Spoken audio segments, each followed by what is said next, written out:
सुल्तान अरसलान के साथ मिलकर चलाया था वामसी साहब। छोटे थे लेकिन अब जवान हो गए, काफिरों के सीनों पर सवार हो गए। इस जगह को अपना वतन बनाने के लिए मुसलसल जंग करते रहे।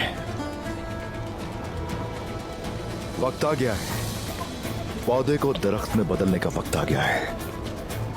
शुक्रगुजारी से काम लेने वाले जंगजू और खवातीन इसी तनावर दरख्त की छांव में अपनी सल्तनत कायम करेंगे। जितने दुश्मन हैं वो सब के सब इसी आग का ईंधन बनेंगे।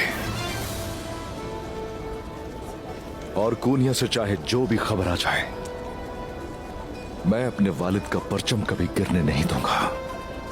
अल्लाह गवाह है कि सारी दुनिया, मैं और मेरी औलाद भी परचम लहराने के लिए सर धड़ की बाजी लगा देंगे, किसी कीमत सौदा नहीं करेंगे।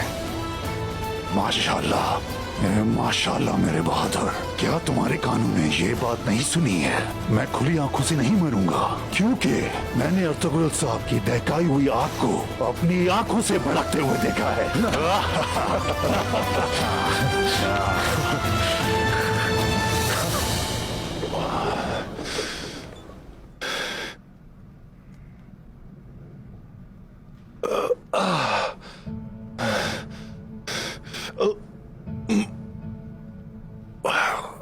मेरे बाबा सुलेमान शाह को भी यही मर्ज था।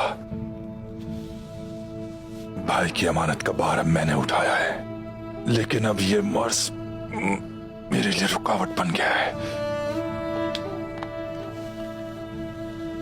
हवा पत्थरों पर से ही गुबार उड़ाती है। आप दुनदार साहब हैं, अल्लाह के हुक्म से तमाम मुश्किलात से गुजर जाएंगे।